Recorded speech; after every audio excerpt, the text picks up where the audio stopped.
Oh, good morning, boys and girls. Sorry, I am a mess right now. I've got a lot going on. Been outside doing yard work all day. It is tiring. I didn't get a chance to shower because I'm probably going to hit the bed as soon as I shower. So this one's going to be a pretty quick and easy, short day today.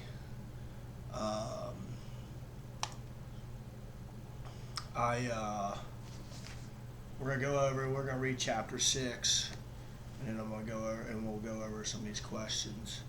Um, Sorry, I'm in the middle of doing stuff on my computer, and I am also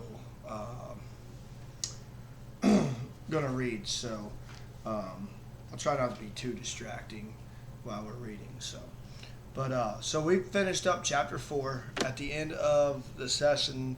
Yesterday, I gave you guys some questions and things to think about. I'll come back and I'll revisit them with my answers. Like I said, I just wanted to make today a little bit shorter, as I'm not feeling great. I'm losing my voice; it's in and out, and so I just wanted to see how that is going.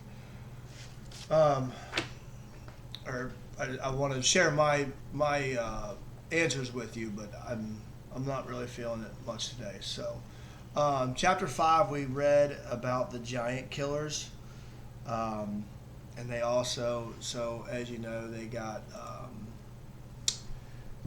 Janice Avery back, as we read there in chapter 5. Playing a little mean prank on her, kind of mean, really mean. So, your first question was, how did they get the note to Janice? There was a nice long paragraph about that. Your second question was, what was Billy Morris's reason for not believing that Janice had a date with Willard that afternoon? Willard gave a hint as to why he didn't think it was happening. So if you don't see that, go back and read that or listen to it. Number 18, what did Jess and Leslie decide to do to Janice to get revenge for Maybelle? So that kind of answers up in number 16, but you could go in a little bit more detail as to what that was. So, with that being said, and then number 19, write about a time that you were afraid of something or afraid to do something. So you could write about a time when you were doing that. So let's get to chapter 6. All right. So the coming of Prince Terrian. All right. Christmas was almost a month away, but at Jess's house, the girls were already obsessed with it. This year, Ellie and Brenda both had boyfriends at the consolidated high school, and the problem of what to give them and what to expect from them was cause of endless speculation and fights. Fights? Because, as usual, their mother was complaining that there was hardly enough money to give the little girls something from Santa Claus, let alone a surplus to buy record albums or shirts for a pair of boys she'd never set eyes on. What are you giving your girlfriend, Jess? Brenda screwed her face up in that ugly way she did. He tried to ignore. He was reading one of Leslie's books, and the adventures of an assistant pig keeper were far more important to him than Brenda's sauce. Don't you know, Brenda? Ellie joined in. Jess ain't got no girlfriend. Well, you're right for once. Nobody with any sense would call that stick a girl. Brenda pushed her face right into his and grinned the word girl through her big painted lips. Something huge and hot swelled right up inside of him. If he hadn't jumped out of the chair and walked away, he would have smacked her. He tried to figure out later what had made him so angry, Partly, of course, it made him furious that anyone as dumb as Brenda would think she could make fun of Leslie. Lord, it hurt his guts to realize that it was Brenda who was his blood sister, and that really, from anyone else's point of view, he and Leslie were not related at all. Maybe, he thought, I was a foundling, like in the stories. Way back when the creek had water in it, I came floating down in it in a wicker basket, waterproofed with pitch. My dad found me and brought me here because he'd always wanted a son and just had stupid daughters. My real parents and brothers and sisters live far away, farther away than West Virginia or even Ohio. Somewhere I have family who have rooms filled with nothing but books and who still grieve for their baby who was stolen. He shook himself back to the source of his anger. He was angry, too, because it would soon be Christmas and he had nothing to give Leslie. It was not that she would expect something expensive. It was that he needed to give her something as much as he needed to eat when he was hungry. He thought about making her a book of his drawings. He even stole paper and crayons from school to do it with, but nothing he drew seemed good enough, and he would end up scrawling across the half-finished page, poking into the stove to burn up. By the last week of school before the holiday, he was growing desperate, and there was no one he could ask for help or advice. His dad had told him he would give him $1 for each member of the family, but even if he cheated on the family presents, there was no way he could get from that enough to buy Leslie anything worth giving her.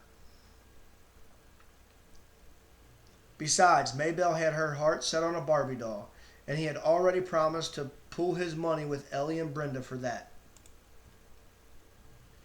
Then the price had gone up, and he found he would have to go over into everyone else's dollar to make up the full amount for Maybelle. Somehow this year, Maybelle needed something special. She was always moping around. He and Leslie couldn't include her in their activities, but that was hard to explain to someone like Maybelle. Why didn't she play with Joyce Ann? He couldn't be expected to entertain her all the time. Still, she ought to have the Barbie. So there was no money, and he seemed paralyzed in his efforts to make anything for Leslie. She wouldn't be like Brenda or Ellie. She wouldn't laugh at him no matter what he gave her. But for his own sake, he had to give her something that he could be proud of. He had to give her. If he had the money, he'd buy her a TV. One of those tiny Japanese ones that she could keep in her own room without bothering Judy and Bill.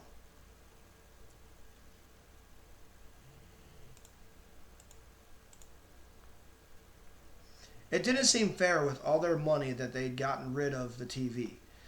It wasn't if Leslie would watch the way Brenda did, with her mouth open and her eyes bulging like a goldfish.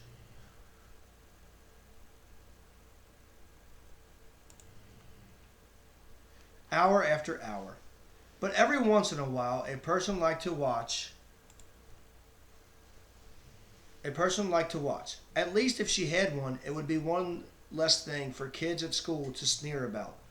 But of course, there was no way that he could buy her a TV. It was pretty stupid of him to even think about it. Lord, he was stupid. He gazed miserably out the window of the school bus. It was a wonder someone like Leslie would even give him the time of day. It was because there was no one else. If she had found anyone else at that dumb school, he was so stupid he had almost gone straight past the sign without catching on. But something in the corner of his head clicked, and he jumped up, pushing past Leslie and Maybelle.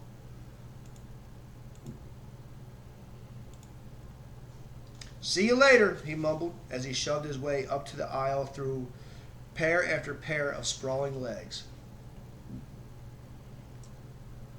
"Let me off here, Miss Prentice, will you? This ain't your stop.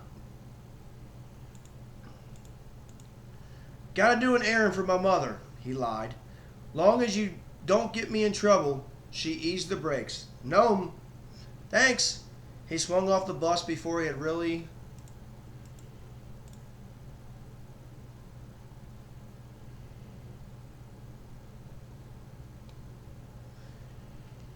Sorry. He swung off the bus before it really had stopped and ran back toward the sign. Puppies, it said, free. Jess told Leslie to meet him at the castle stronghold on Christmas Eve afternoon. The rest of his family had gone to Millsburg Plaza for last-minute shopping, but he stayed behind. The dog was a little brown and black thing with great brown eyes. Jess stole a ribbon from Brenda's drawer and hurried across the field and down the hill with the puppy squirming in his arms. Before he got to the creek bed, it had licked his face raw and sent a stream down his jacket front, but he couldn't be mad. He tucked it tightly under his arm and swung across the creek as gently as he could. He could have walked through the gully. It would have been easier, but he couldn't escape the feeling that one must enter Terabithia only by prescribed entrance. He couldn't let the puppy break the rules. It might mean bad luck for both of them. There's a picture of the dog. If you guys don't have pictures in your book, I can't remember.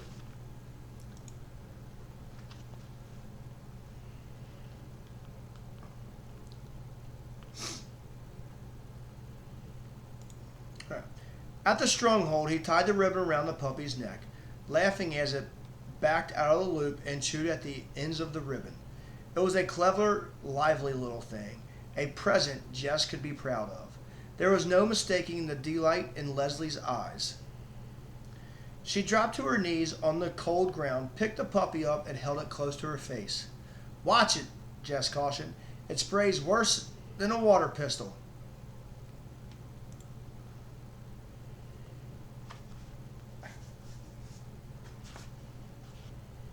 Leslie moved it out of the little way.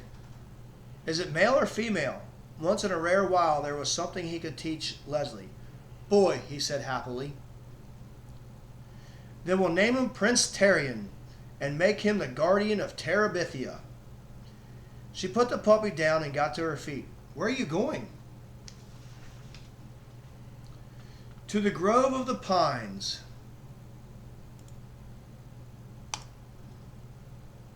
She answered. "This is the time of greatest joy."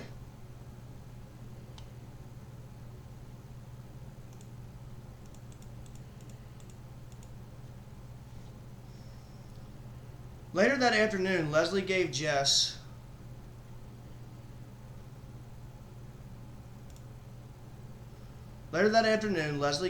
his present. It was a box of watercolors with 24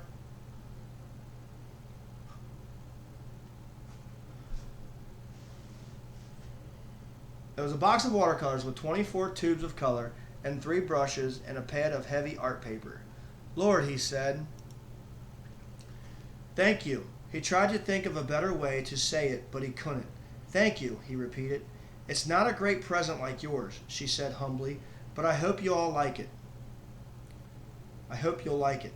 He wanted to tell her how proud and good she made him feel, and the rest of Christmas didn't matter because today had been so good, but the words he needed weren't there. "Oh, yeah, he said, and then got on his knees to begin to bark at Prince Terrian. The puppy raced round him in circles, yelping with delight. Leslie began to laugh. It egged Jess on. Everything the dog did, he imitated, flopping down at last with his tongue lolling out. Leslie was laughing so hard he had trouble getting the words out. You're crazy. How will we teach him to be a noble guardian? You're turning him into a clown." "Ruff, ruff," wailed Prince Terrian, rolling his eyes skyward. Jess and Leslie both collapsed. They were in pain from the laughter. "Maybe," said Leslie at last, "we'd better make him court jester. What about his name?"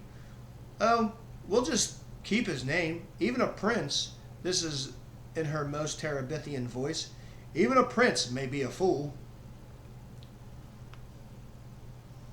That night, the glow of the afternoon stayed with him.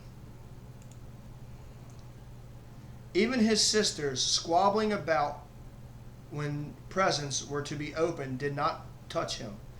He helped Maybelle wrap her wretched little gifts and even sang Santa Claus is Coming to Town with her and Joyce Ann.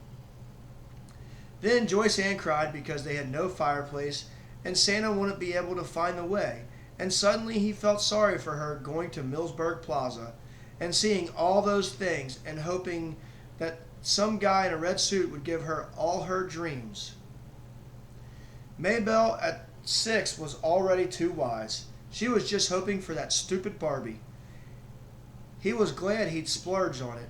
Joyce Ann wouldn't care that he only had a hair clip for her. She would blame Santa, not him, for being cheap.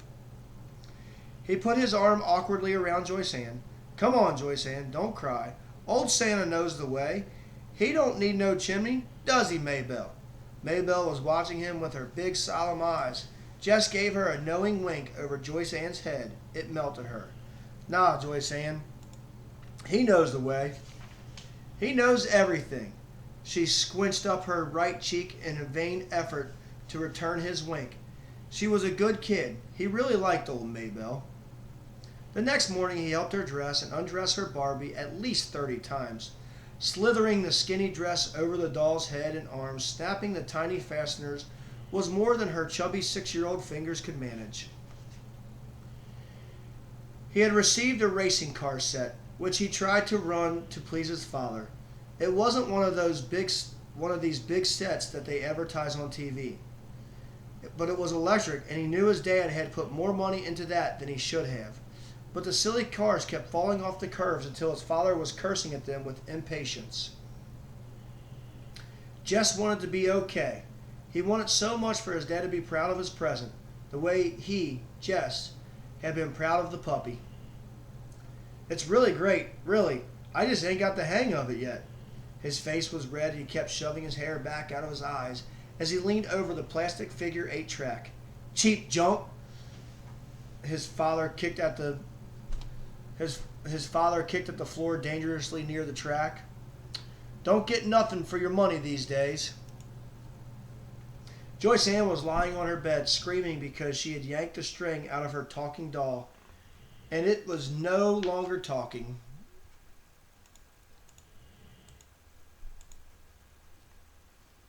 Brenda had her lip stuck out because Ellie had gotten a pair of pantyhose in her Christmas stocking, and she had only Bobby socks. Ellie wasn't helping matters, prancing around in her new hose, making a big show of helping Mama with the ham and sweet potatoes for dinner.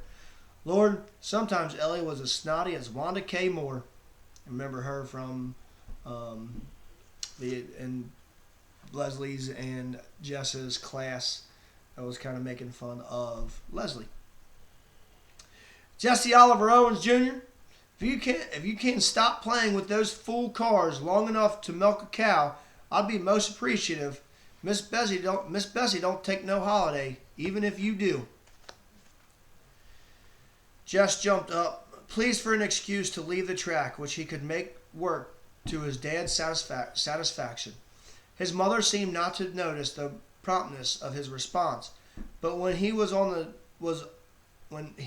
on in a complaining voice, I don't know what I'd do without Ellie. She's the only one of you kids that ever cares whether I live or die. Ellie smiled like a plastic angel, first at Jess and then at Brenda, who glared back. Leslie must have been watching for him as soon as he started across the yard. He could see her running out of the old Perkins place, the puppy half tripping her as it chased circles around her. They met at Miss Bessie's shed. I thought you'd never come out this morning. Yeah, well, Christmas, you know. Prince Terrian began to snap at Miss Bessie's hooves. She stamped in annoyance. Leslie picked him up so Jess could milk. The puppy squirmed and licked, making it almost impossible for her to talk. She giggled happily. Dumb dog, she said proudly. Yeah, It felt like Christmas again. All right. That was chapter 6. Hope my distraction wasn't too much for you. Told you I got some stuff going on the computer, some other school stuff, and it's been a long, busy day. I've been out putting mulch down all day since about 10 o'clock this morning. All right, so the questions for chapter 6. Number 20, what did Jess and his sisters want to buy Maybelle for Christmas?